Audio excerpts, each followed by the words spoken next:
Is Patriots head coach Bill Belichick going to get fired if New England loses this game in Germany to the Indianapolis Colts? I'm Harrison Graham from Chat Sports. That's where we kick off Patriots Today. There's a report out there that suggests that that exact scenario could happen if New England does lose this game to Indianapolis. So we're going to dive into that. We're also going to dive into this coming up here in a few minutes, the truth behind a pair of Patriots cornerbacks getting benched this past weekend. Shocker, Belichick lied to the media again. We'll dive into that as well. But before we get into the bulk of today's show, if you want the Patriots to beat the Colts, like this video. Don't jinx it. I know maybe you're on Team Tank, whatever, but hit that like button if you want New England to win on Sunday. And if you don't, well, let us know why in the comment section that is the case. All right, let's dive into this, and we're going to bring in Nic Rohloff, a.k.a. Rolly, here in a little bit as well. Ben Violin reporting that based on my conversations, I don't think it's 100% that Belichick finishes out the season. These next two games before the bye are huge, particularly the Germany game, which is practically the team's Super Bowl for the Krafts. If Belichick loses at home to the Commanders, which that's already happened, and then to the Colts and comes home from Germany with a 2-8 record, I think there's a chance the Krafts could make the move in the bye week, install Jerod Mayo as the interim coach for the final 7 games. Oh, boy. That would be something. I mean, I came up here a few days ago and said, there's no way you fire Belichick midseason. That's crazy. And look, I'm not saying Ben Violin's report is, to be taken for gospel, but it just, something is going on up there because there was the report a few weeks ago from Albert Breer that Robert Kraft is already considering moving on from Belichick after this season. I mean, it's one of those classic where there's smoke, there's fire situations. And Rolly, I want to bring you in now. What do you make of all of this? I still can't imagine a midseason firing of a coach of Belichick's stature, but who the hell knows at this point? Yeah, it is certainly something that we're going to have to keep our eyes on. And I'm trying to really think of why New England would do this. And we kind of mentioned this the other day when talking about Mike Vrabel potentially coming to New England via trade, and that's who Robert Kraft wants to succeed Bill Belichick as Patriots head coach. But it's like, I just think out of principle, you cannot actually fire Bill Belichick midseason. He is the greatest coach in your team's history. He has done so much for the surrounding area around Foxborough. He's done so much for the organization. There's no way you can set precedent of firing someone that important to your organization mid-season. At least give him the respect to finish out the year and have a smooth transition in the offseason where you can say mutually parting ways or something like that. I just think it's a horrible practice to fire someone this noticeable and this big mid-season. You also, Rolly, even if there's some friction, if Kraft does decide to move on after this year, if you do that mid-season, that could permanently fracture a relationship. To me, if I'm New England, if I'm Robert Kraft, yeah, I'm probably making the tough decision of moving on after this year, but I still want Belichick to, be able to come back at some point and, be honored at games, sit in the booth with Kraft, whatever the case may be. Sure, maybe he'll go pursue other coaching opportunities in the short term, but, you don't want to fracture that relationship permanently. You already had the Brady-Belichick breakup. Do you also want the Kraft-Belichick breakup? To me, yes, you have to put the organization first, but you can wait till the end of the season to do that. This is not a pressing situation. If you fire Bill Belichick now and get an early look at Jerod Mayo, who you like, I get there's some appeal to that, but, I don't think there's enough appeal to that to fire a legend in the middle of the season. No, I agree, Harrison, and that was one of the main concerns that I know myself as a Patriots fan had when the Brady situation ended. It was is he no longer going to be a part of the organization? You look at other, sports around the league, this type of stuff does happen. Just look at you guys, as if you're a Celtics fan, know, because obviously Drew Holiday became a Celtic, but, the Portland Trail Blazers ended that situation with Damian Lillard very messy because there was rumors about him wanting to go to Miami, and they kind of fractured that relationship. Yeah. The fan base doesn't want that. I don't think the organization really wants that. Evidently, they did in Portland, but that's neither here nor there. The fan base does not want to see the GOAT, the best coach of all time, not want to return to Foxborough in the future because of how this situation ends. It's too messy. Don't fire midseason. I've been on record saying that. I will continue to be on record saying that. Just have a smooth transition in the off season. Agree. And what do you guys think? Should the Patriots fire Belichick if he loses to the Colts? Type F for fire or K for keep.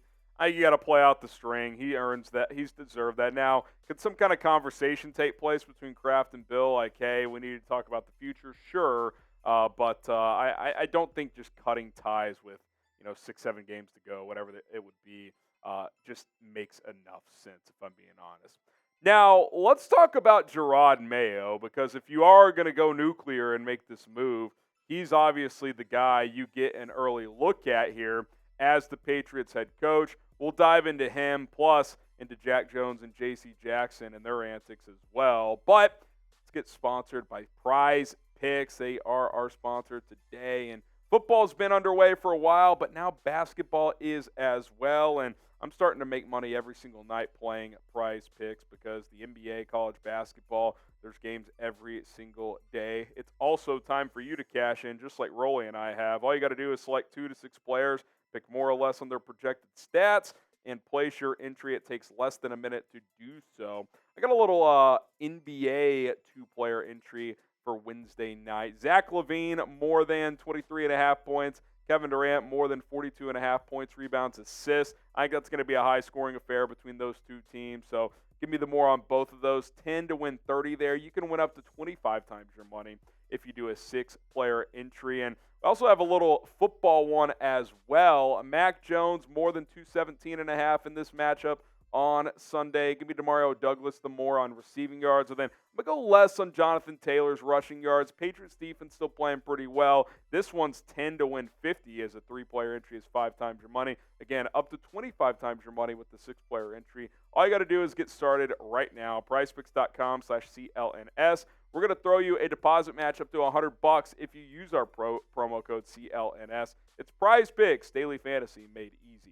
Okay, Jerod Mayo, get to know him. Obviously, he's been around this organization forever. 37 years old, played all 8 of his NFL seasons with New England, was an All-Pro 1 year, was a 2-time Pro Bowler, won a Super Bowl championship, Defensive Rookie of the Year in 2008, and he's been this team's linebackers coach since 2019, but there's been head coach buzz before. This past offseason, he was linked to a couple of jobs, but stayed, wanted to learn under Belichick. And look, I think if you do move on from Bill Belichick, Rolly, he would be a legitimate candidate. I think you would interview him, give him that opportunity to win that job. Now, I do think you need to do a full external search. Like, I don't think just promoting a Belichick disciple without any real search makes sense. But I still think he would be in the mix even if you don't give him this midseason trial.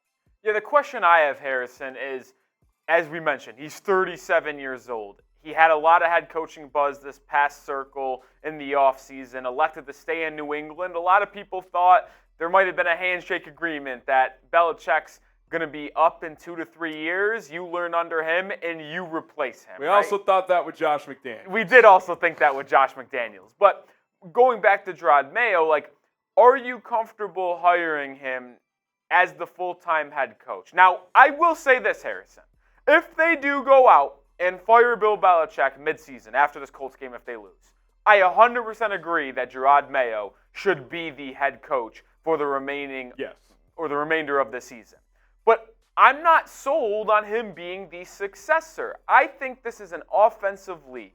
You look at some of the best teams in the league right now, their coaches are all offensive-minded. Sean McVay won a Super Bowl. He's offensive-minded. You see the Andy Reids, the Kyle Shanahans. And I just start to think, maybe as this team potentially heads in a new direction post-Belichick, whether it be this upcoming year, maybe you just go offensive. I really like Ben Johnson from Detroit. Maybe you take a new quarterback in the first round of the NFL draft or trade for one.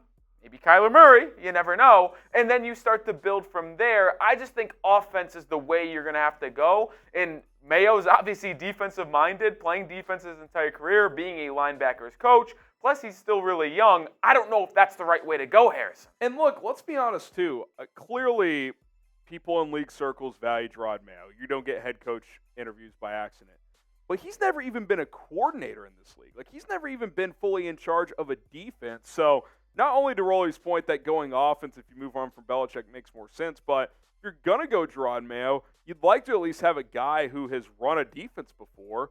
Now, he could be a CEO type with some hand in on the defense, but I'd almost rather New England find an offensive guy, a guy like Ben Johnson. Maybe he opts to keep Jerod Mayo, who's familiar with the current personnel, and say, hey, let's keep the defense in place. You take over with the defensive play calling. I'm going to bring in my guys for this offensive staff. You can pick a defensive staff. Like, I'd be down for something like that, but I just think there's too many question marks to just assume that Jerod Mayo can take this thing over and completely revamp what this organization is doing. Now, what do you guys think? Do you want Jerod Mayo as the next Patriots head coach? If so, type Y for yes. If you don't, type N for no. Get your votes in down in the comments section. Be sure to subscribe and join us because as the coaching rumors continue to fly, we are going to have it covered here on Patriots Today by Chat Sports. We're 6 subs away from 6,100. Help us get there. And by the way, join Rolly for a special watch party this week. Yeah, I'm absolutely pumped. I am going to be live, Patriots Colts in Germany. I will not be in Germany. I will be here at Chat Sports, breaking down the game, live play-by-play, live analysis, some fun. Wake up early with me on Sunday morning for Colts, Patriots. Could it be Bill Belichick's last game as the Patriots head coach? Who knows, but we'll have fun. And honestly, I know some of us want us to lose. I'm still rooting for Patriots to win football games. Hopefully you're with me Sunday morning.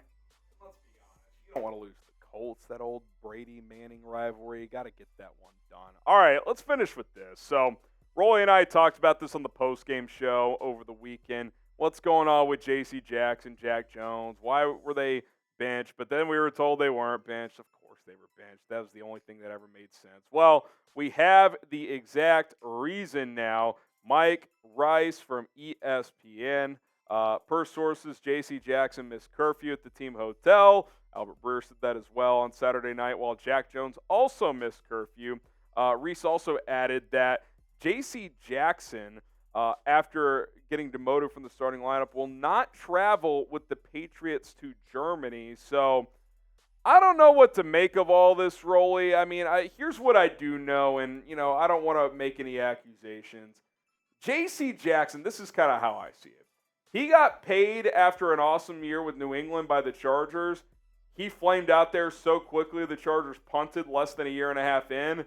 And I think you're seeing why the Chargers did that, because I'm not saying the guy's not good anymore. I'm saying he doesn't seem fully committed to the cause. Yeah, no, I agree. And Patriots captain, actually, David Andrews, had this to say in not interview, but at the podium today, asked about the J.C. Jackson situation, and he just says, we just need guys committed to the team. That's something that I've tried to pride myself on my entire career in Foxborough, and I think maybe that is the case. J.C. Jackson, he got himself paid, Mr. INT, as they dubbed him, and then he maybe mailed it in.